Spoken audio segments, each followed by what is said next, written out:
সম্মানিত দর্শক, আন্তর্জাতিক অপরাধ ট্রাইব্যুনালে শেখ হাসিনার গুরুদণ্ড হয়েছে, ক্যাপিটাল পানিশমেন্ট, তার ফাঁসি হয়েছে। এখন এই যে রায় ঘোষণা হলো, এই রায় ঘোষণার ফলে আগামীতে আওয়ামী লীগের রাজনীতির পরিণতি কী হবে, বিএনপি রাজনীতির পরিণতি কী হবে, ডক্টর মোহাম্মদ ইউনূস এখন যে ক্ষমতায় আছেন তার ক্ষমতার ভবিষ্যৎ কী, এই বিষয়গুলো নিয়ে সংক্ষেপে যতটা সম্ভব আলোচনা করার চেষ্টা করব। প্রথমত আওয়ামী লীগের কথা বলে নিই। একেবারে আপনি যদি কিছু নাও ধরেন, তবু আওয়ামী লীগের রাজনীতিতে এটা একটা বিরাট নেতিবাচক প্রতিক্রিয়া তৈরি হবে। এর কারণ হলো যে আমাদের দেশ শান্তিপ্রিয় মানুষ, এবং আমাদের দেশের যে কোনো একটা মানুষের বিরুদ্ধে যখন একটা সাধারণত থানায় জিডি এন্ট্রি হয়, কিংবা ধরুন যে কোনো একটা মামলা মোকদ্দমা হয়, সেই মানুষটির উপরে এবং তার পরিবারের উপরে এক ধরনের মারাত্মক প্রতিক্রিয়া তৈরি হয় এবং এক ধরনের চাপ এবং তাপ তৈরি হয়। তো সেক্ষেত্রে দলীয় সভানেত্রী, সাবেক প্রধানমন্ত্রী, বঙ্গবন্ধু কন্যা, গণতন্ত্রের মানুষ কন্যা, মানে যে সকল উপাধি আওয়ামী লীগ শেখ হাসিনাকে দিচ্ছে, সে সকল উপাধির উপরে এই মৃত্যুদণ্ডের যে রায়, এটি একটা কুঠারাঘাত। আগামীতে যদি এটি অ্যাপিলেট ডিভিশনে বা কোনো কারণে আওয়ামী লীগ ক্ষমতায় আসলে, কোনো রাজনৈতিক পট পরিবর্তনে যদি এই যাকে বলা রায় চলেও যায়, কিন্তু এর বেদনা আওয়ামী লীগকে কিয়ামত পর্যন্ত তাড়া করতে থাকবে। ধরুন সেই বাসন্তীর জাল পড়া ছবি, মিথ্যা বানোয়াট, কিংবা শেখ কামালের ব্যাংক ডাকাতি, মিথ্যা বানোয়াট, কিংবা ৭৪-এর দুর্ভিক্ষ, যা ঘটেছিল তার কয়েক গুণ প্রচার করা হয়েছিল, কিংবা ধরুন বাকশাল, যে শাসন ব্যবস্থা শুরু করা হয়নি, নীতিগত সিদ্ধান্ত নেওয়া হয়েছিল। তো এই দায়গুলো আওয়ামী লীগ এড়াতে পারেনি। আবার ধরুন এই যে বিএনপির বিরুদ্ধে 10 ট্রাক অস্ত্র মামলা, 21 আগস্টের গ্রেনেড হামলা, হাওয়া ভবন, তারপর হাওয়া ভবনের পর যদি আপনি ধরেন খাম্বা, মিস্টার 10%, এই জিনিসগুলো যখনই আপনি কোনো বিএনপি নেতাদের সামনে বলেন, উচ্চারণ করেন, সঙ্গে সঙ্গে দেখবেন তারা মন খারাপ করে ফেলেছে। অর্থাৎ যে কোনো খারাপ জিনিস এগুলো মানুষ হজম করতে পারে না। তো সেই অর্থে আওয়ামী লীগের অতীতের যে সকল কর্মকাণ্ড, সেই কর্মকাণ্ডগুলোর সঙ্গে বিনা ভোটে নির্বাচন, রাতের ভোটের নির্বাচন, বিনা প্রতিদ্বন্দ্বিতা নির্বাচন, আমিডামি নির্বাচন, এই কথাগুলো যখনই আপনার বলা হবে, সঙ্গে সঙ্গে নাম চলে আসবে যে আওয়ামী লীগ। আবার ধরুন ইতিপূর্বে যারা আসছে, এইভাবে কোনো ট্রাইব্যুনাল থেকে কোনো রাষ্ট্রপ্রধানকে, সরকার প্রধানকে আমাদের দেশে কখনো মৃত্যুদণ্ড দেয়া হয়নি। সেক্ষেত্রে শেখ হাসিনার দুর্ভাগ্য বলেন, সৌভাগ্য বলেন, এটি প্রথম ঘটল। কাজেই তার যারা রাজনৈতিক প্রতিপক্ষ, আগামীতে যত বেশি গণতান্ত্রিক বিধি ব্যবস্থা চালু হবে, গণতন্ত্রের বাতাস প্রবাহিত হবে, এই জিনিসগুলো বন্ধ হবে না। বরং প্রকাশ্য রাজপথে আওয়ামী লীগের যারা প্রতিপক্ষ, যদি আওয়ামী লীগ আবার স্বৈরাচারী হয়, আবার ফ্যাসিবাদ চালু করে, আর একটা হিটলার হয়ে ফিরে আসে, আরও একটি মুসোলিনি হয়ে ফিরে আসে, এবং আইন করে যদি বলে যে শেখ হাসিনার ফাঁসি হয়েছিল, এই কথা যদি বলো কিংবা চিন্তা করো, আমাদের কাছে মেশিন আছে, রোবোটিক মেশিন আছে, প্রত্যেকটা পাড়া মহল্লায় আমরা AI generate machine set up করে দেব, যেন ওই এলাকার মানুষ কি চিন্তা করে তা আমাদের সেই এআই জেনারেট করা মেশিন রিড করতে পারবে। ফলে ঘুমের সময়, খাওয়ার সময়, বসার সময় যদি তোমরা কেউ একবার চিন্তা করো যে শেখ হাসিনার মৃত্যুদণ্ড হয়েছিল, সঙ্গে সঙ্গে হিটলারের বাহিনী যেভাবে গেস্টাপো মানুষজনকে ধরে এনে একেবারে সঙ্গে সঙ্গে ফায়ার করে ফেলতো, আমরাও ঠিক সেম কাজটি করব। এইরকম যদি কঠোরতা অবলম্বন করা হয়, তবুও এই কলঙ্ক দূর করা যাবে না। এটাই বাস্তবতা। এখন শেখ হাসিনার জীবনে এই ঘটনা কেন ঘটল? তিনি কি এই কাজের জন্য উপযুক্ত? তিনি কি পাপ করেছেন, গুনাহ করেছেন, বা এটা তার প্রাপ্য ছিল? তিনি বা তার পরিবার কি অভিশপ্ত? কেন বঙ্গবন্ধুকে সপরিবারে মরতে হলো? কেন শেখ রাসেলের মতো নিষ্পাপ শিশু, তাকে নিহত হতে হলো? কেন শেখ কামাল, শেখ জামাল, তাদের স্ত্রী বেগম মুজিব এবং শেখ পরিবারের অন্যান্য সদস্য সবাইকে কেন অকাতরে প্রাণ দিতে হলো? কারণটা কি? শেখ হেলালের বাবা শেখ নাসেরকে কেন প্রাণ দিতে হলো? কারণটা কি? এটি কি প্রকৃতির লীলা খেলা? এটি কি অভিশাপ? কেন এইরকম ঘটনা বারবার ঘটছে?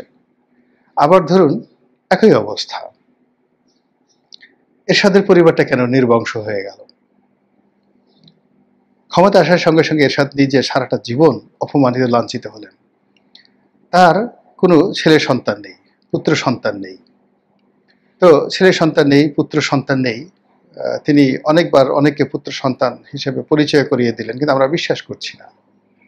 তার কোনো দাম্পত্য জীবন, ঘর সংসার, সুখ শান্তি সমৃদ্ধি তাকে দিল না। তার স্ত্রীদের আকাশ সমান বদনাম। কেন?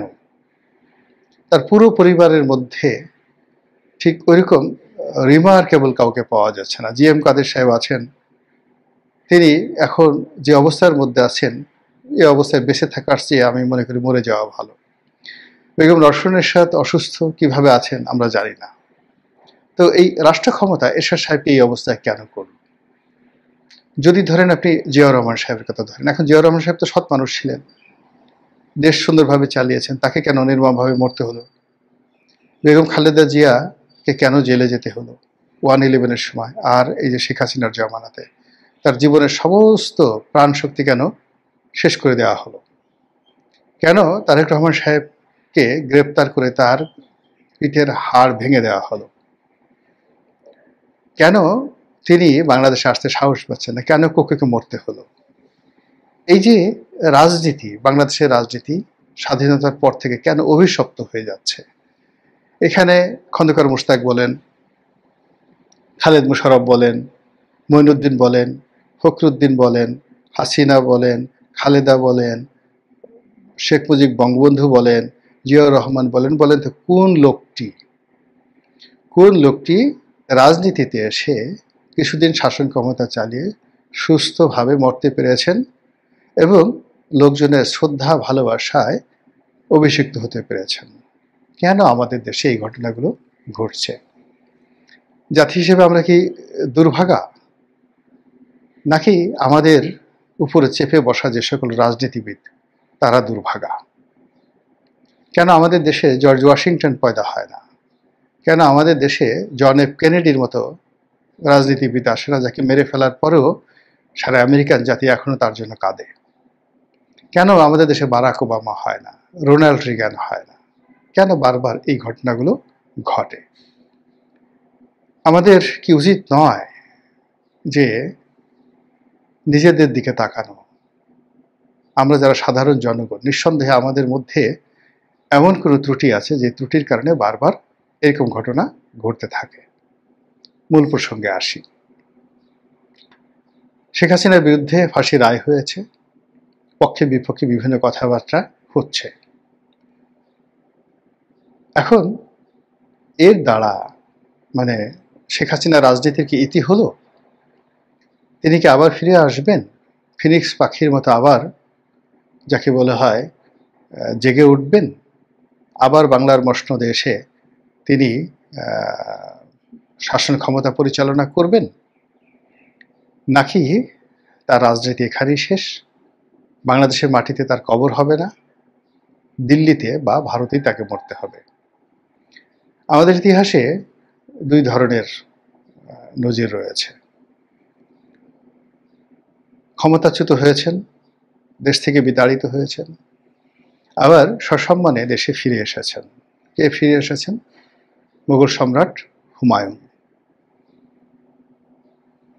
এবং যদি শেখ হাসিনার জমানা ধরেন, কর্মকাণ্ড ধরেন, তার এই যে বাংলাদেশ থেকে চলে যাওয়া ধরেন, ভারতে তার আশ্রয় নেওয়াকে আপনি যদি তুলনা করেন, আপনি দেখবেন একেবারে মোগল সম্রাট হুমায়ুনের যে পরাজয়, সেই পরাজয়ের সঙ্গে তার পারস্যে পালিয়ে যাওয়া, পারস্যের রাজদরবারে আশ্রয় নেওয়া এবং পরবর্তীতে আবার সেই পারস্য সেনাবাহিনীর সহযোগিতা নিয়ে দিল্লির সিংহাসন উদ্ধার করা, আপনি মিলাতে পারবেন যে এটা হওয়া সম্ভব। আবার এমনও হতে পারে রেজা শাহ পাহলভীর মতো, তিনি ক্ষমতাচ্যুত হলেন, সারা দুনিয়া তার জন্য বন্ধ হয়ে গেল, তার বন্ধু বান্ধব কেউ তাকে আশ্রয় দিল না। তো সেক্ষেত্রে তিনি একটা হোটেলে, ইটালির একটা হোটেলে, না মধ্যপ্রাচ্যের কোনো একটা হোটেলে যেন খুব নির্মম নিষ্ঠুরভাবে তিনি মারা গেলেন। তো এই দুটো উদাহরণের মধ্যে শেখ হাসিনার ক্ষেত্রে কোনটা ঘটতে পারে? আমার কাছে মনে হচ্ছে যে শেখ হাসিনার জীবনে হুমায়ুনের মতো, বাদশাহ হুমায়ুনের মতো ঘটনা ঘটার সম্ভাবনা খুব বেশি। কারণ হলো তিনি যাদের আশ্রয়ে আছেন তারা তাকে আশ্রয় দিয়েছে ঠিক সেই পারস্যের শাহের মতো। দ্বিতীয়ত, তিনি 1 মিনিটের জন্য বিশ্বাস এবং আস্থা হারাননি। রায়ের আগে, রায়ের পরে এবং এখন পর্যন্ত তিনি তার যে কাজকর্ম তিনি করছিলেন, সেই কাজকর্মের পরিধি তিনি বাড়িয়ে দিয়েছেন। তার সঙ্গে যারা কথাবার্তা বলছেন, তিনি খুব স্বাভাবিকভাবে কথাবার্তা বলছেন। আগের চেয়ে আরও বেশি ব্যস্ত এবং আগের চেয়ে আরও বেশি তার যোগাযোগ তিনি বাড়িয়ে দিয়েছেন। সর্বোপরি তার যারা নেতাকর্মী রয়েছেন দেশে দেশের বাইরে, তাদের যে তৎপরতা এই রায়ের পরে একটু থমকে যায়নি, বরং তাদের তৎপরতা আরো বহু বহু গুণে বেড়ে গেছে। তৃতীয়ত হলো শেখ হাসিনার যারা প্রতিপক্ষ, তারা মনে করেছিলেন যে এই শেখ হাসিনাকে ফাঁসি রায় দেওয়ার ফলে তাদের একটা বিজয় হবে, নৈতিক বিজয় এবং দৃশ্যমান বিজয়। কিন্তু তারা স্থির থাকতে পারছেন না। তারা এখন নতুন করে আবার মব তৈরি করছেন, আওয়ামী লীগের নেতাকর্মীদের উপর নতুন করে জুলুম অত্যাচার শুরু করছেন। আবার অন্যদিকে আওয়ামী লীগের লোকজন সেই জুলুম অত্যাচারকে মোকাবেলা করার জন্য তারা সমস্ত ডর ভয় ত্যাগ করে অনেকটা যুদ্ধং দেহি মনোভাব নিয়ে সামনে এগিয়ে যাচ্ছেন। এর প্রেক্ষাপটে এই গত 2 দিনের মধ্যে কতগুলো ম্যাজিক্যাল ঘটনা ঘটেছে। বাংলাদেশের নিরাপত্তা উপদেষ্টা দিল্লিতে গেছেন, অজিত দোভালের সাথে তার বৈঠক হয়েছে। এর মধ্যে চট্টগ্রাম বন্দরের কয়েকটি টার্মিনাল বিদেশিদেরকে হস্তান্তর করার ব্যাপারে চুক্তি স্বাক্ষরিত হয়েছে, যা নিয়ে পুরো চট্টগ্রাম বন্দর উত্তাল হয়ে পড়েছে।